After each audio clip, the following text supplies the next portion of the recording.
Hi, everyone, and welcome back to the show. I am just so honored for this guest as he has served as a mentor and role model for me for many years.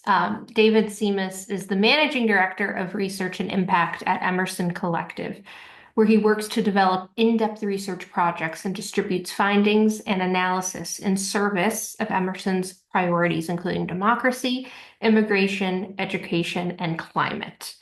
If you don't know a lot about David, you should, because he has served in so many different levels of government and social impact.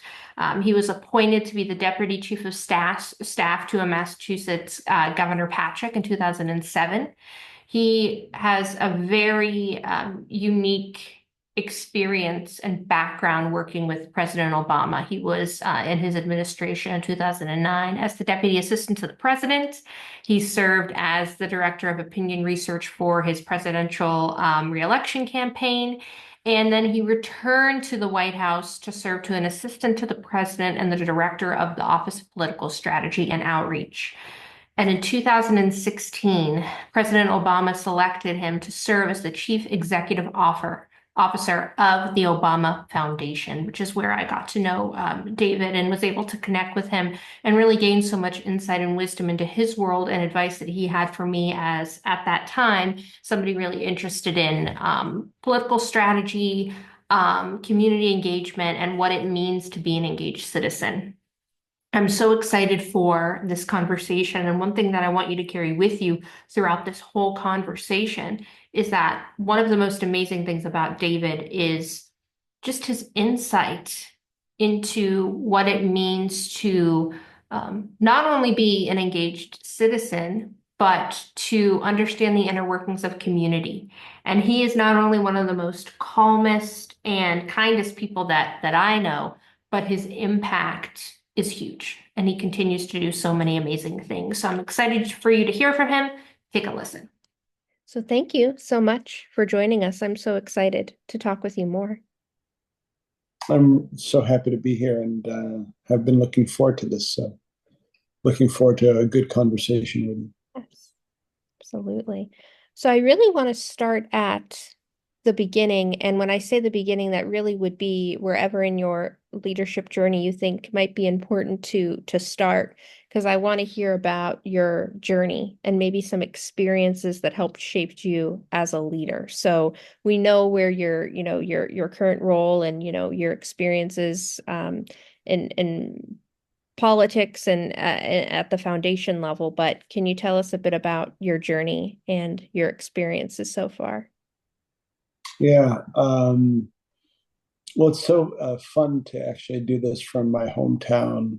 Today I'm back in Taunton, Massachusetts, and Taunton is an old factory town in Bristol County in southeastern Massachusetts, and it's an immigrant community and has been after wave upon wave of successive immigration. And my parents are from Portugal, and I grew up here in the 1970s and 1980s, and politics, government were very, very central to my immigrant experience. In the part of the city where I lived, it was all Portuguese Americans, mostly from the Azores Island archipelago. The Catholic church I went to, Mass was in Portuguese. The little stores and shops, everything was in Portuguese. And so it was as if I was in America, but nestled in like this little Portuguese enclave that very quickly for me developed this ability to go from the comfort of little Portugal, the Portuguese village, as we called it, into America when I would go into school. And the reason I'm mentioning that is that I was very cognizant at an early age about the shifting or about the fluidity of, I wouldn't have said it back then, but essentially the fluidity of how you present yourself in different places and what's expected of you or what the preconceived notions are of you in each one of these different places. And that became, to this day, kind of a central part of the way I have thought about leadership, which is people are, in my opinion, people are less dispositional and more conditional.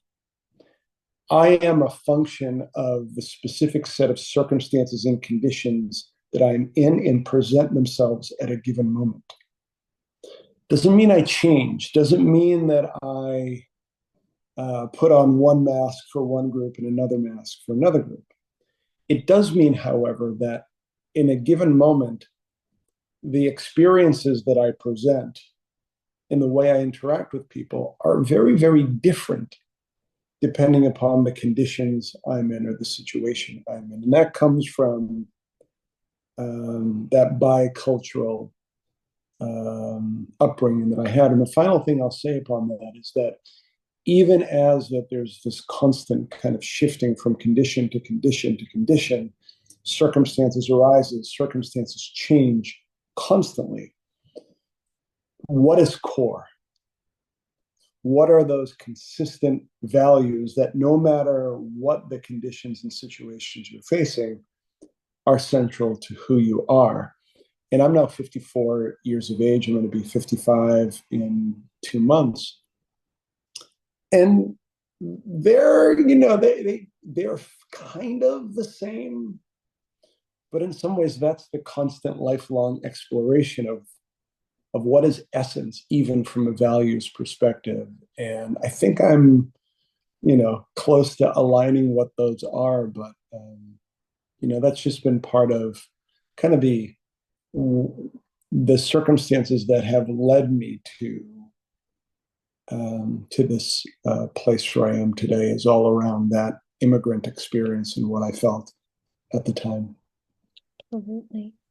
And do you feel as though there was, after you had graduated, or even maybe in your early career, a defining moment that helped set you on a path where you are now? Or did you, it's interesting if I ask, did you always know that you would end up where you ended up? And oftentimes people say no, right? Things shift and are different. But was there a defining moment in your life that really set you on the path where you are now?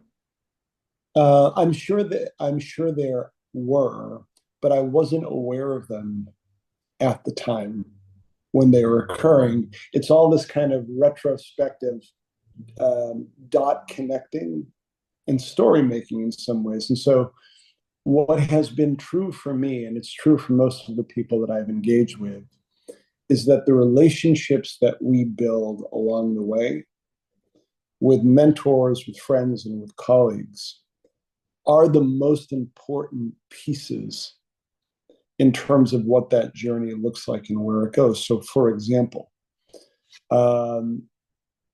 in 2005, a man named John Walsh, who just died earlier this year, reached out to me to ask me if I wanted to be the debate partner for a person who is running for governor of Massachusetts, a man named Deval Patrick.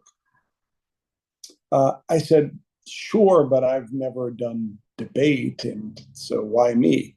Well, John Walsh and I had met a decade before working on political campaigns. We had become friends. We had had hundreds of conversations. So in a moment where he finds himself as the campaign manager for this candidate, who's then looking for a person to serve as a debate partner, he immediately went to, well, oh, David, I think would be good for this. Here are the following reasons. He called me and gave me that opportunity. All right, so I engaged in that opportunity. As things happen, Deval Patrick wins. He becomes the governor of Massachusetts.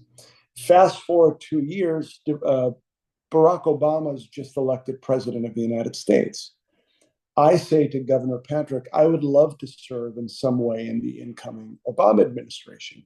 He, unbeknownst to me, reaches out to David Axelrod, who had been the chief strategist for Barack Obama. Deval Patrick and David Axelrod were very friendly because of work that Axelrod had done for him. All of a sudden, I am connected to David Axelrod because Deval Patrick opened a door for me.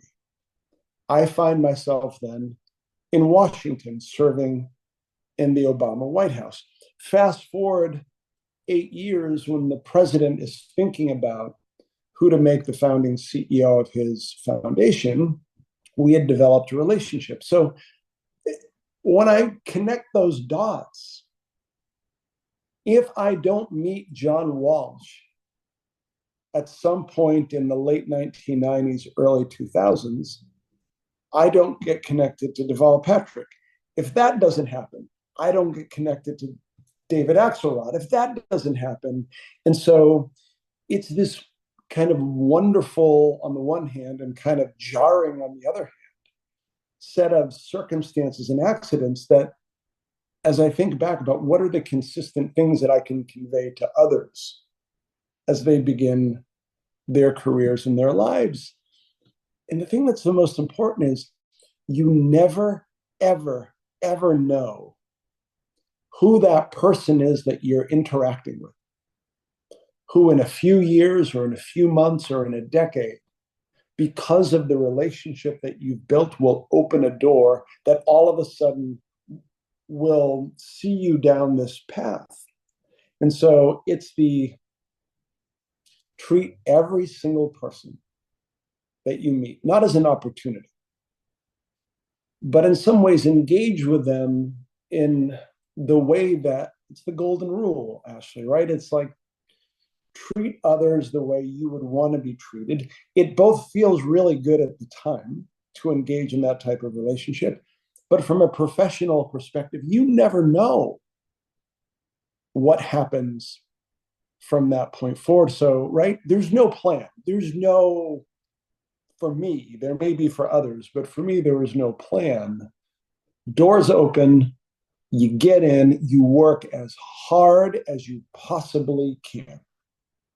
No job is too small. Ego, get out of the way.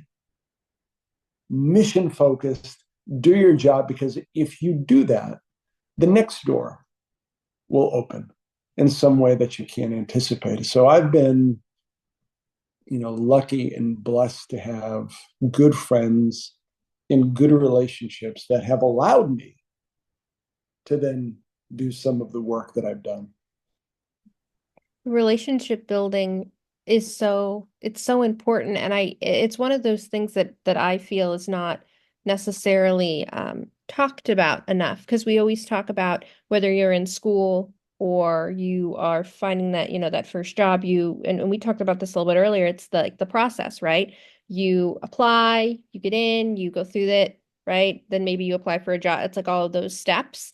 But most of the time, people get to those great jobs or those experiences that they want to get to by talking to people. And I wouldn't even, say networking, because I think it's that term's an interesting term, and that's not necessarily what I mean. It's more of, you never know those relationships that you're building or the conversations that you're having with people. Yeah, no, 100%. And look, whether you call it networking or not, call it whatever you want. But it's just the reality that my experience, again, I can't speak for others. I can only speak for myself. Every single stage of my career professionally has been predicated on the relationships and friendships that I have had with individuals throughout my career, all of them. And in conversations and in the way that I've interacted with others, just about everybody has a similar story about they got a break. This door opened, this opportunity arose. Because when you think about it, look, we can be very abstract and we can say, all things being equal, you have two resumes in front of you. You're making judgments, but your curiosity will be piqued for a variety of different reasons. So, for example, I am a graduate of Stonehill College here in Massachusetts, in northeastern Massachusetts. If I see a resume and it says Stonehill College, I'm going to pay more attention to it. I'm going to say, oh, right? Another silly example. I'm in London with my family a couple of years ago. I'm a Boston Red Sox fan. I see someone walking in Piccadilly Circus with a Boston Red Sox hat on. All of a sudden, my attention is directed toward them, right? I hear the Portuguese spoken language. All of a sudden, my attention is directed toward it, right? We're social creatures. We're constantly looking for these connections of similarity, right? It's there's a continuum where similarity, empathy, oh, you're just like me, you and I have something in common, relationship. Then you engage in a relationship, and what happens when there is a consistency of behavior? Trust develops. Once trust develops, then you have a good sense of the character of this other person that I'm engaged with, such that when it comes time to say, oh, I need this thing done, I know this person. This person will do well, because from a business perspective, one thing that you're doing is you're de-risking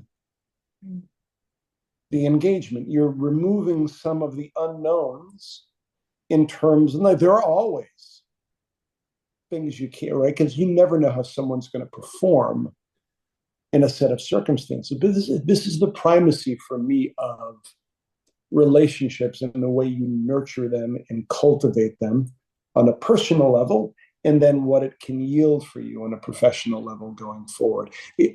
And you can't approach it in a transactional way. Mm-hmm.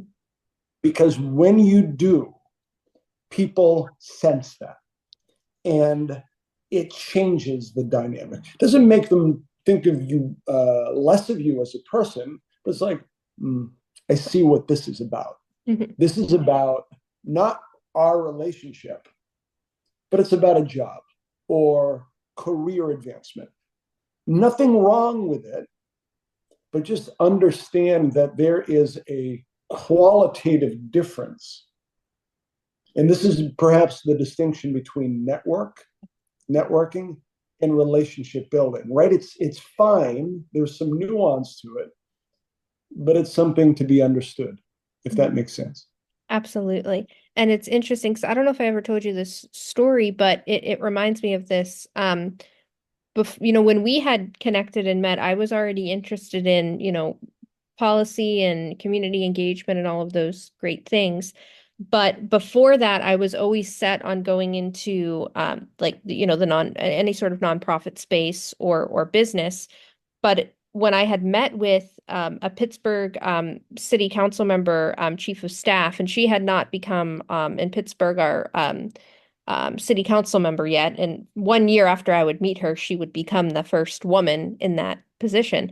But I was meeting with her about chess things. Like I was asking, how can we get chess in the parks? How can we, and all of these questions around how could we engage the community in chess? And at the end of that conversation, it was very simple. She just said, well, you seem like you'd be interested in government. Would you want to intern here?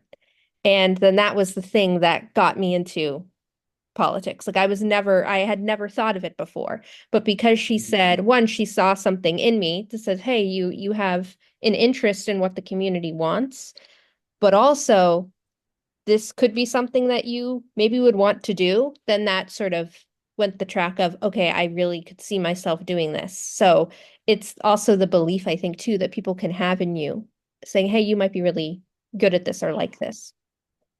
Yeah, and they take a chance on you based upon these signals or these interactions that they have. And again, it's a leap of faith, but it's predicated on some level of interaction that allows you to imagine something that, again, based upon the experience that you have had. And so, yeah,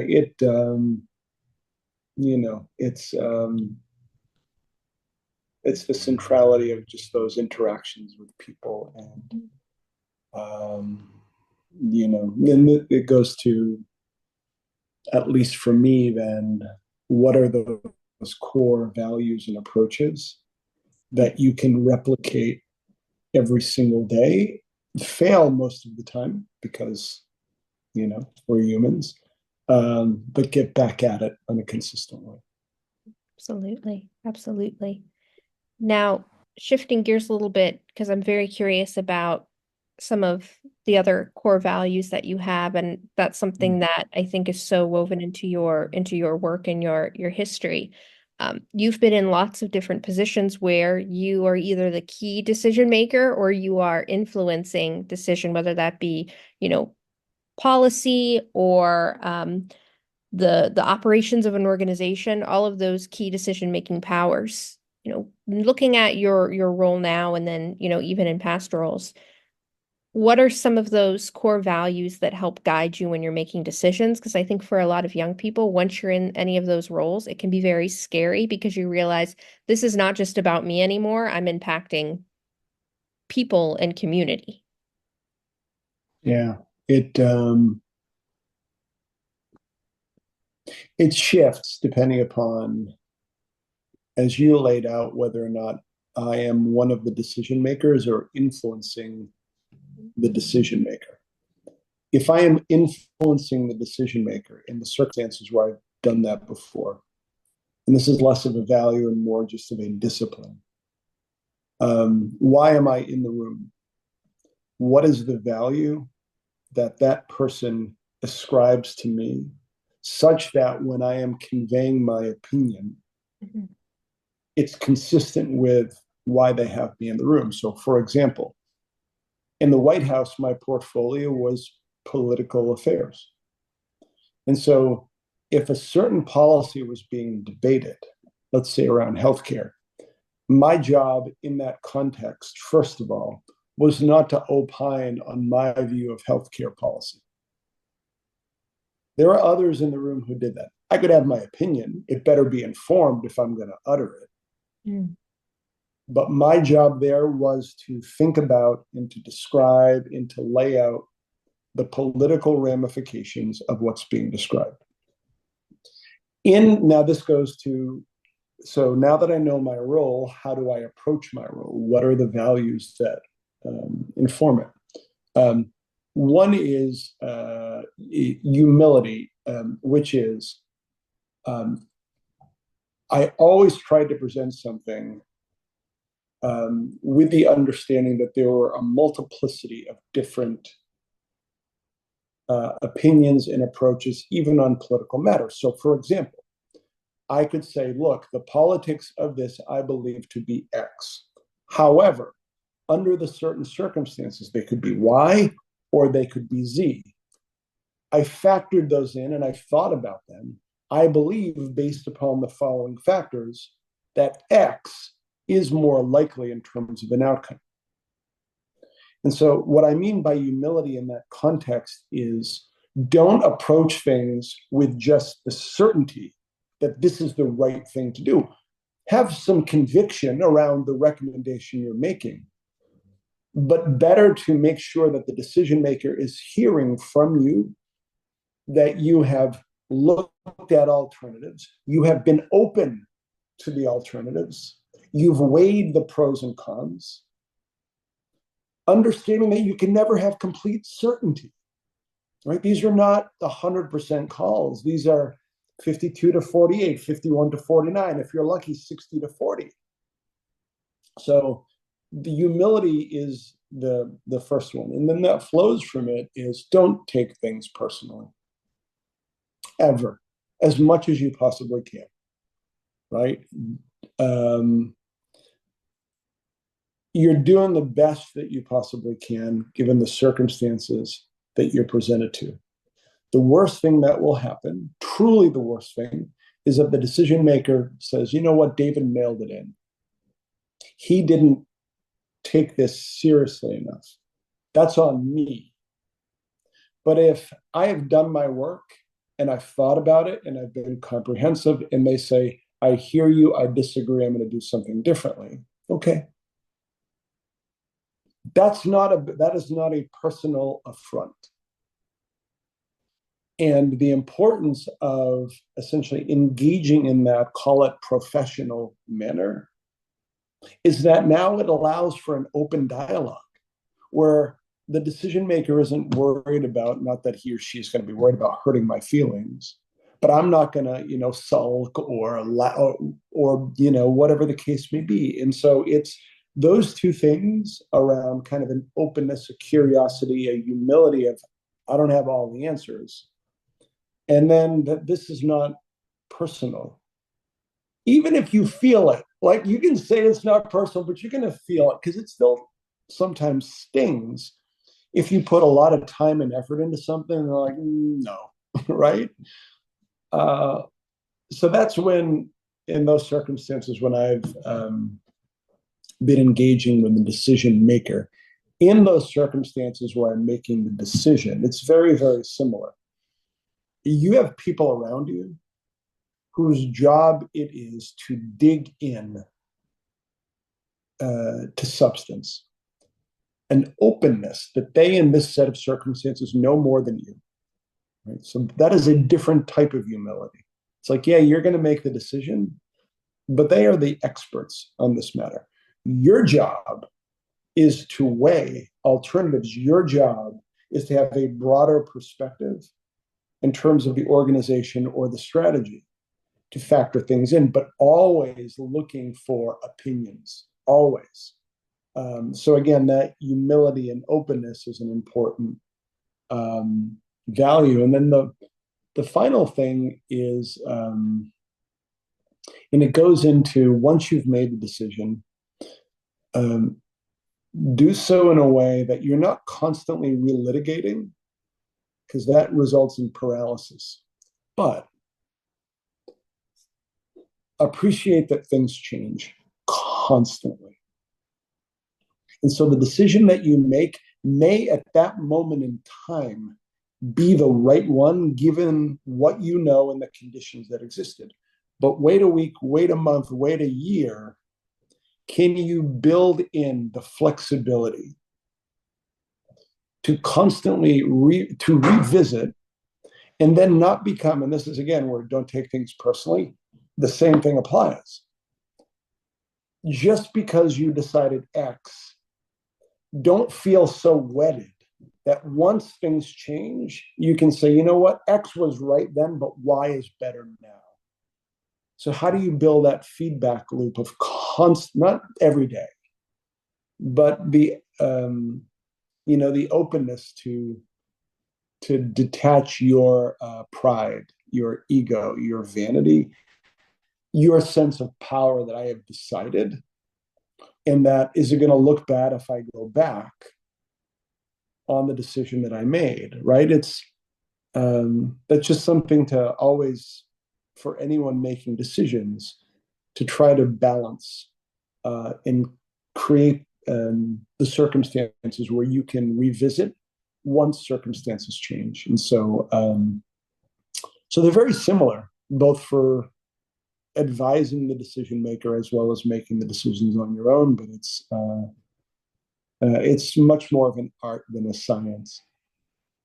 Absolutely. Absolutely. Now, you know how important it is to me that young people are very engaged in leadership and decision making, especially the things that, impact them, the issues that impact them the most. And I'm very curious, just based off of your, experiences, how do you envision a world where young people are more engaged and empowered? And I ask this because I think oftentimes we say, oh, young people should be engaged or youth should, have a say or those things, but I don't think often we ask the question, well, how do we envision that? What does that look like? So I'm curious in your perspective, how might you envision it? Yeah, so what youth brings, however you define it, um, is not being constrained by too much experience. And what I mean by that is that you reach a stage when you've seen things over and over and over again. The benefit of that is you have pattern recognition. The detriment is that you can develop blindness and not be open to, oh, this is how this could be different.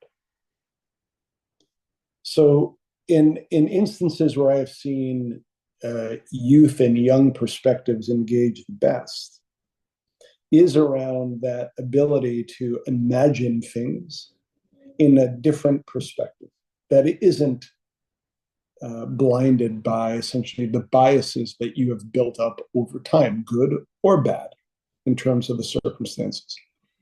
And so structures and organizations that I have seen, so when there's a young person in the room, even if they don't have decision-making authority, and Barack Obama used to be wonderful at this, if you were in the room and manifested to be in the room, even if you were serving as an assistant to one of the principals, he would ask, well, what do you think?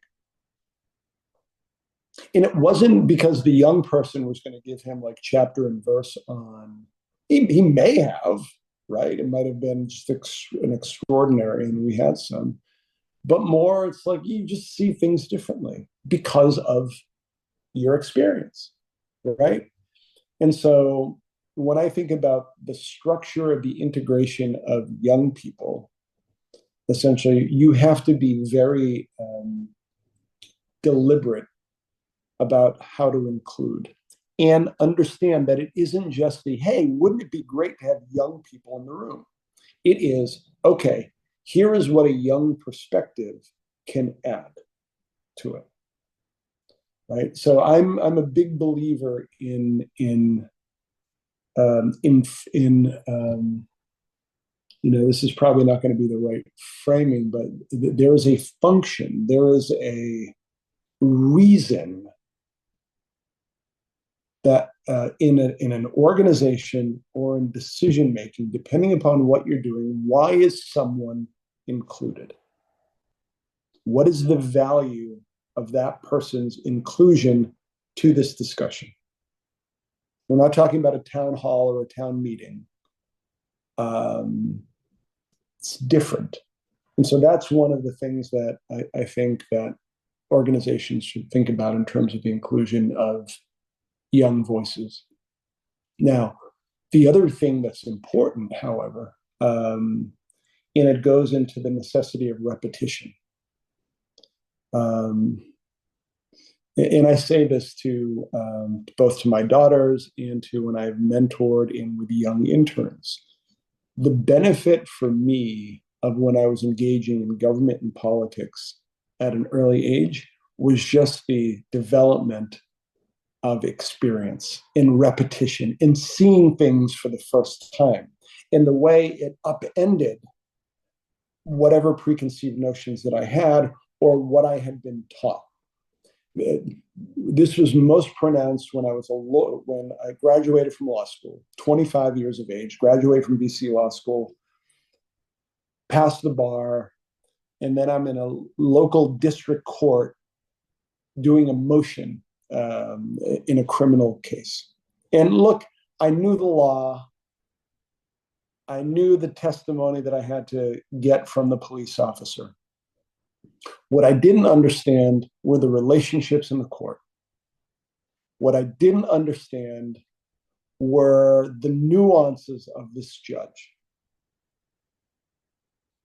What I didn't understand was my opponent, the assistant district attorney, and the expertise or the way they engaged with police officers. There was all of this unspoken stuff that you can only learn from an immersion and repetition engaged in that. That was one of the best lessons that I ever received, because I came out of that session after I was like beaten down badly by the judge and a little humiliated too, even though I believed I was right on the law. Like, okay, could I have learned that in law school? And I couldn't have, nor could I have been taught it in law school. It goes back to what I was saying earlier at the beginning of this conversation about the different conditions that you're presented at any given time. They're always changing. the dynamics between 2, 3, 4, 5, 6, 7 people, the tension that arises in a given moment, is it informed by previous instances where those people have engaged together? Have routines developed? Have norms been structured? The only way that I can possibly learn them is to be thrown in, right? And so this is where no task is too small. Showing up is important. Being the first one there, the last one to leave, like just taking it all in as much as possible. That education that then you can apply a young mind that's like ready to learn and adapt. And so, it's all these things wrapped together that the optimal organizations have, some good experienced people who've been at it for a while, and some new blood that's eager to learn, but also to bring a fresh set of eyes to whatever challenge you're facing. And so, again, that's just my experience. It's not a rule. Mhm. And that's why I think sometimes people are afraid of that term, youth engagement. They're like, oh, young people, all these young people are going to come and you throw out all these different ideas, but really it's intergenerational diversity. We're not saying that, it's just one generation at the table.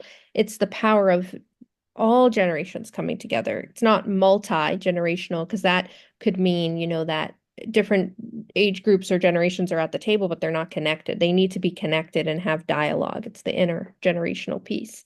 And if we Yeah. talk about that more, I think it too can really highlight that, everyone's going to have a really unique perspective to bring. And we're not just saying one generation at a table. We're saying, what if you had different generations come together? Like, what would that look like? And how could people engage in really interesting discussions there? Yeah, I agree. The only friendly edit to that is uh,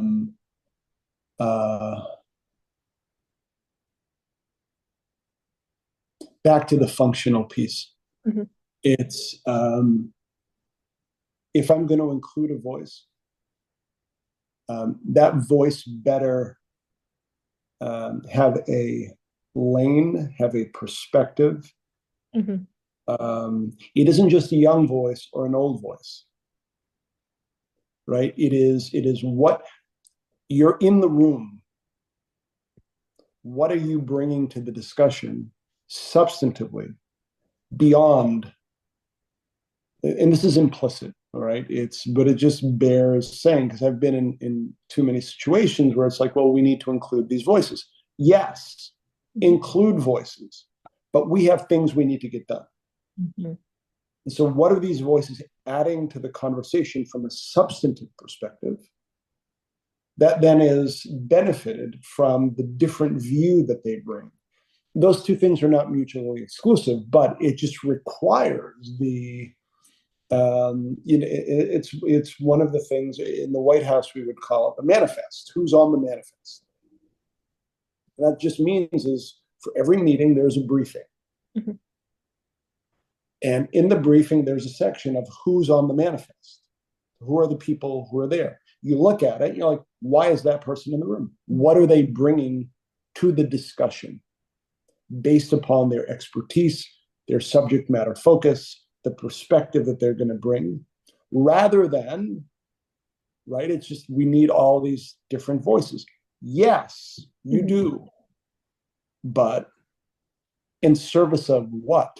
That's the organizational imperative, right? Every organization has a job to do. And so that's the piece that I just always over index Mhm. on. Not perhaps it can sound exclusionary, but it's the purpose of an organization is the purpose Exactly. of the organization. And that needs to be, at least for me, always just top of mind. It's like, what's the job and what are we getting done? Absolutely. Always going back to the mission of it and Yeah. making sure it's filtering through there. I just have one last question for you, and it's a fun question. Yeah. And I don't think I'd be surprised if you got this question often because I've started to ask it to people, and sometimes it's people have to wait a minute because they don't know how to fully respond to it. And it relates to chess, right? So we Yeah. often talk about the queen being the most powerful piece on a chessboard. My question for you is, what does unleashing your own inner queen mean to you? And Right. how do you unleash your inner queen? Yeah. So if I'm that queen on the chessboard, that most powerful piece, um, and again, and you will appreciate this more than most, as will the people who consume this, it depends on the state of play, right? It always depends on the conditions that are presented at that given moment. I still have that power to engage, but the discernment that's required at that moment in time, that even though you have to think 3, 4, 5 steps ahead, you need to be present always. Mm. That present assessment of risks, of opportunities, of potentialities, that then once you anchor, then you can begin to extrapolate. If this, then that. If that, then this. If this, then that. But it's always conditional and situational. And that's the thing that when I think about leadership, there's a tripartite formulation that we used to teach at the Obama Foundation when I was there. But it begins with a leadership of self. Mm-hmm. First, you cannot presume to be in a position to lead any other human being if you do not have a core sense of what leadership of self is. Mm-hmm. How am I reacting to things? What are my biases? What are my preconceived notions? What's my state of mind in a given moment, emotionally, physically? Like that leadership of self in the development of consistent behaviors and patterns that over time yields your character. This is who I am when I present myself. That then leads to leadership of others. Mm. That then hopefully turns into leadership for change in some kind of positive way. And so that's, I think, where, again, on the board, mm-hmm. that moment by moment by moment assessment of my present state of being in a full knowledge, which requires presence to just have a sense of what the surroundings are and what it means to me is the most important thing that you can do. And it's hard, right? Because we're so focused on the past that we can't undo. Anxiety or thinking about the future that hasn't come, and all we have is right now, and to live it the best way that we possibly can in the short time that we have. So love that. I love it. It depends on the state of play. That's my favorite response. Good. I'm glad. Well, thank you so much for taking the time. I mean, I really appreciate it, and just your insights and knowledge around so many of these topics, and empowerment for young people is so inspiring. So thank you for all that you do and all of your insight. Back at you. Thank you for doing this, for the platform that you provide, for the guidance that you give, for the example that you set. With the goal which is all we can do, is to make the world just a little bit better. Mm-hmm. So thank you.